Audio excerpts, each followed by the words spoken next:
Nos meus olhos guardei um bem-querer e uma lua tão bonita pra você, que vai brilhar na hora de sua chegada. Prédios, praças, monumentos, templos religiosos, ruínas, museus, sítios arqueológicos contam um pouco a nossa história. Tudo isso faz parte do patrimônio histórico de uma cidade. São bens que estão relacionados com a identidade de um local e que ajudam a criar em nós um sentimento, uma sensação de pertencimento. Seja dia ou madrugada, só para lhe clarear. A cidade contemporânea, ela tem em sua pauta a quebra de vínculos e destruição da memória com grande rapidez. Uma cidade, ela tem várias temporalidades. A cada 20, 30 anos, praticamente, uma cidade é construída em cima da outra. Saber preservar a história de uma cidade é um esforço coletivo que cabe a cada um de nós, cidadãos e poder público. E é essa reflexão que o Museu Dom Avelar Brandão Vilela e a Biblioteca Padre Gabriel Malagrida trazem para vocês no dia de hoje. E a nossa cidade de Teresina? Estamos preservando bem a nossa memória? Como se dá o processo de escolha para os tombamentos? E o que podemos fazer para que a população se conscientize mais ainda da importância da preservação da nossa história? São essas respostas ou esses questionamentos que vocês vão ouvir a partir de agora. O patrimônio, ele depende muito do olhar, né? Porque é uma coisa que não está necessariamente visível a todos, né? Então, uns sofrem mais do que outros nesse caso, né? Eu estava vendo a música do Cruz Neto, A Cor das Águas. Essa música fala sobre o olhar, né? Aí envolve a lua, envolve exatamente as sutilezas que a poesia nos mostra, que às vezes o tempo ou a coisa mais ligeira não consegue despertar. Que é exatamente esse olhar de um detalhe. E eu acho que o patrimônio também vive de um detalhe, né? Um contornozinho de uma janela, um contorno de uma fachada, já faz uma diferença. Uma cor pintada que destaca um contorno, isso já faz diferença. Às vezes eu me incomodo quando eu vejo que alguém pegou uma casa que tem detalhes e pintou de uma cor só. Na minha visão, ele está querendo esconder algo, está querendo dizer, olha, isso não vale nada. Mas só que quem está olhando com esse olhar mais clínico percebe que ali teve uma intenção. O processo de tombamento ele não ocorre apenas pelo IPHAN. O IPHAN é um dos órgãos. Quando se pede o processo de tombamento pelo IPHAN, aquele bem torna-se um bem cultural a nível nacional. Ele tem uma proteção legal, jurídica, né? O IPHAN tem poder de polícia, enfim, todas as diretrizes, né, jurídicas e administrativas relacionadas à proteção daquele bem como patrimônio nacional. Mas nós também temos o processo de pedido de tombamento a nível municipal, a partir da jurisprudência do município e a nível estadual também. Então, qualquer pessoa pode, né, a partir de ofício, de e-mail, ou mesmo indo para o IPHAN, fazer um pedido. Obviamente, esse pedido inicial ele tem que ter uma justificativa a nível daquele bem, como dentro desses livros, um bem importante a nível nacional. O IPHAN, a superintendência, ela seleciona, né, profissionais, arquitetos, dependendo de qual seja a natureza do bem, historiadores, arquitetos, geógrafos, engenheiros, para fazerem uma análise prévia, né, uma análise prévia em relação ao valor arquitetônico. Aí os arquitetos vão fazer, né, a partir de parâmetros e categorias da área, de parâmetros arquitetônicos, né, cânones arquitetônicos. Os historiadores vão partir questões relacionadas à história nacional brasileira, né? E, enfim, os arqueólogos da mesma forma. Se faz uma análise prévia a partir da superintendência. Hoje em dia é assim. Se envia para Brasília, né, um departamento chamado DEPAM, que é o Departamento de Patrimônio Material, e lá também é feita uma avaliação, né, daquele material, daquele dossiê prévio, daquela juntada de documentação, e aí dá-se ou não o processo de tombamento. dado-se o processo de tombamento, a partir daquele momento, na verdade, os bens em processo de tombamento eles já estão sob a jurisprudência do IPHAN, assim como os bens em processo de registro. Então, eles estão já protegidos, né? Um bem, quando está em processo de registro, ele já pertence à jurisprudência do IPHAN, é responsabilidade do IPHAN cuidar dele, né? E aí, quando é registrado oficialmente, né, quando é tombado oficialmente, a superintendência equivalente àquele bem, ela toma para si a responsabilidade.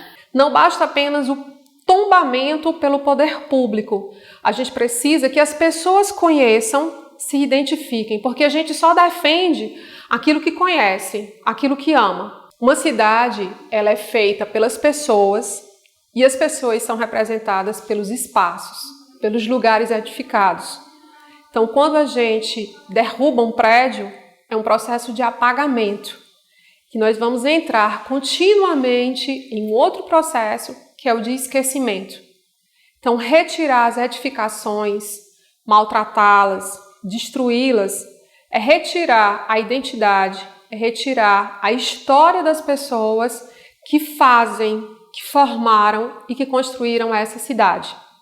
Qualquer tipo de dano, qualquer tipo de modificação, qualquer tipo de risco, qualquer tipo de necessidade de interferência do bem passa pela responsabilidade do fiscal. É aquele fiscal que responde por qualquer coisa relacionada ao bem ou que vá, né, principalmente vá modificar a natureza do bem, né? E aí cabe à superintendência tecer, né, desde o processo de tombamento, um diálogo efetivo com a comunidade para decidir quais são os parâmetros de conservação, decidir de que maneira essa conservação vai ser feita a partir do diálogo com a comunidade, do diálogo com a prefeitura, do diálogo com o Estado. Muitas vezes nós queremos preservar essas coisas porque elas estão relacionadas aos nossos antepassados, até bem mais recente, como um avô, uma avó, um tio. E a gente tem essa ligação afetiva com esses bens, tanto materiais ou até imateriais, que compõem o que a gente chama de patrimônio cultural. O patrimônio cultural, na verdade, é muito mais do que isso. Ele é uma coleção de fenômenos, de matérias, que representam um acervo e a cultura de um povo. No fundo, é a nossa memória materializada. E quando nós dispomos dessa matéria, daquilo que aconteceu no passado, em exercício dos nossos antepassados, nós temos aí uma fonte de pesquisa enorme. Nós temos não só para o historiador, mas principalmente para a identidade. Então, uma igreja, como a igreja de São Benedito, ela tem a sua importância dentro da cidade porque ela foi feita pelas pessoas, não é apenas o edifício religioso, não é apenas o templo, o espaço de devoção, mas a história das pessoas que transformaram aquele espaço que era vazio em uma edificação e a sua permanência, a permanência dessas pessoas que fizeram essa edificação. E daí a importância de nós entendermos que lugar é aquele que é o Alto do Jurubeba, quem são as pessoas que pensaram aquela igreja, quem construiu as portas, quem determinou que a localização da igreja seria aquela e por que hoje nós estamos lutando e buscando essa conservação. Conhecer a cidade, conhecer os seus prédios, conhecer os seus espaços, é conhecer também a si mesmo, é entender quem é o teresinense, é entender quem é o cidadão e o nosso lugar no mundo. É exatamente na guarda do patrimônio que cresce a nossa identidade, que cresce a capacidade que nós temos de ter amor a essas histórias que constantemente ela é construída. Nós imaginamos que estamos aqui por um período de tempo e tudo que nós podemos fazer nesse período já é herança dos nossos antepassados. E depois que a gente for desse tempo, dessa terra, o que sobrar de nós também vai ser a constituição e a construção dessa aventura humana no planeta. A gente não pode pensar só no passado colonial, não é só nas edificações desse tempo que está tão remoto. A gente tem que pensar também no moderno. A arquitetura modernista, ela tem sido cada vez mais ameaçada. Um exemplo foi todo o processo de projeto de alteração, de modificação que o Tribunal de Justiça passou na nossa cidade um projeto modernista e com uma arquitetura ímpar, extremamente singular e significativo para o brutalismo brasileiro, projeto do arquiteto Acácio Gil Bossói, e que a luta, o incômodo dos cidadãos levou ao seu processo de conservação. Então não basta estar tombado ou pertencer ao passado colonial. O fazer a história também está presente no século XX, também está presente no início desse século XXI. No que concerne a educação patrimonial, o principal aspecto, primeiro, é entender de que maneira a comunidade se relaciona com o bem.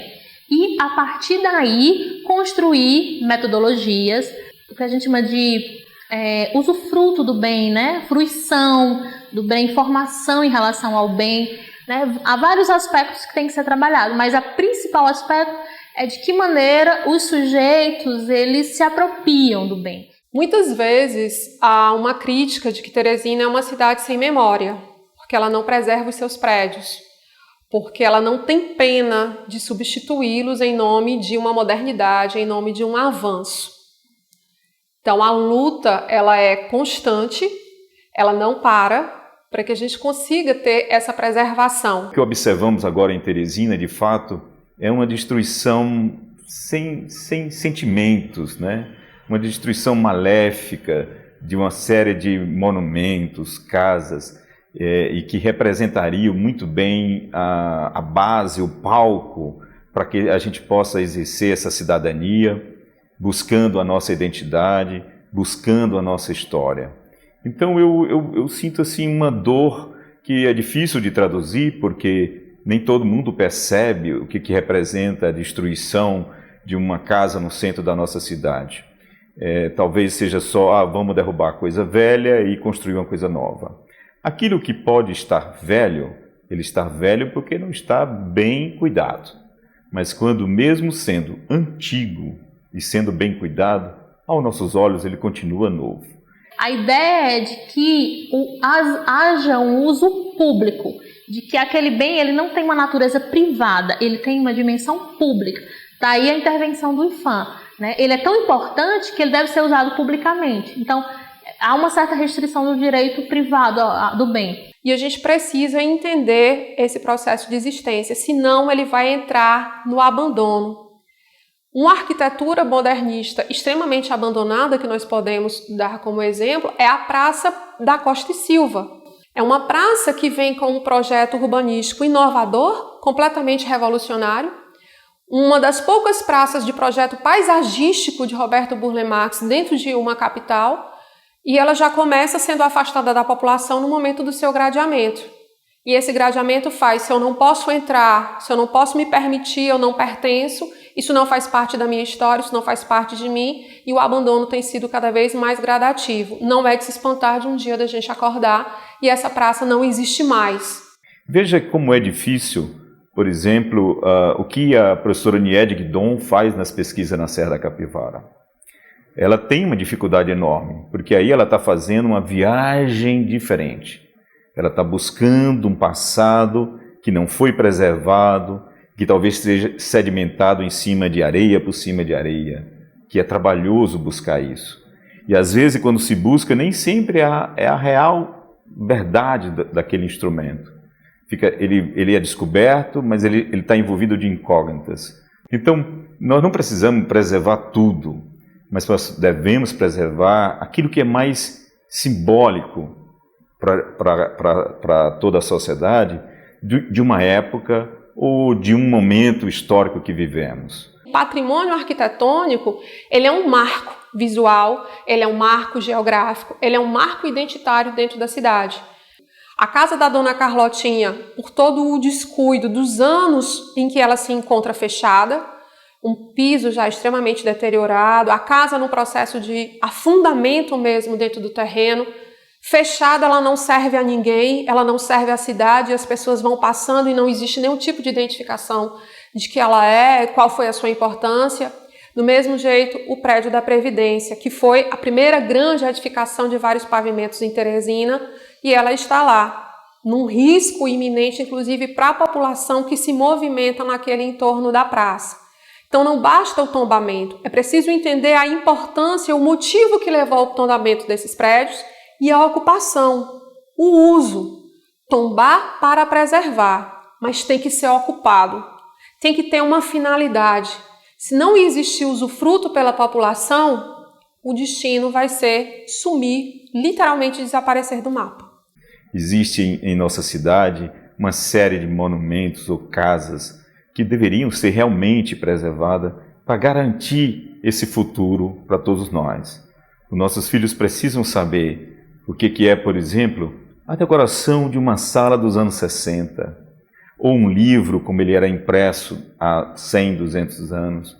Tudo isso compõe a nossa cultura e a nossa identidade. No contexto específico de Teresina, diante dos vários bens que estão em processo de tombamento ou já estão tombados, eu enumeraria 3, assim, como muito significativos. O primeiro é a Igreja da Vermelha, ou Igreja Nossa Senhora de Lourdes, porque, do ponto de vista arquitetônico, tenha tanta relevância, mas o que traz à tona a necessidade do processo de tombamento dessa igreja é principalmente o valor etnográfico das obras que estão dentro dela, que são obras do mestre Dezinho. Nós temos o processo de registro da arte santeira do Piauí, que caminha desde 2008 e provavelmente sai esse ano, né? Nós estamos finalizando o dossiê. E o processo de tombamento da igreja vai ser um processo conjunto, único, vai ser a primeira vez na história que nós temos patrimônio material e imaterial num único dossiê, e junto temos a Igreja da Vermelha, que tornou-se importante para ser tombada, porque ela é um receptáculo dessas obras a nível do patrimônio imaterial, que são representativas da arte santeira. O segundo bem que eu enumeraria é a estação ferroviária. Ela congrega parte do patrimônio da antiga Refesa, que quando foi desorganizada, fechada, veio a ser protegida pelo IPHAN. Por último, eu enumeraria a ponte metálica que liga o estado do Piauí ao estado do Maranhão. E creio eu que seja uma das poucas pontes tombadas no Brasil, né? Se eu fosse um poeta, eu lhe daria a natureza, cobriria de beleza a terra pra você pisar, mudaria a cor das águas do oceano todo dia e faria de estrelas um colar pra lhe enfeitar. Eu lhe daria os meus olhos pra você me enxergar, e uma lua tão bonita só pra lhe clarear. Eu lhe daria os meus olhos pra você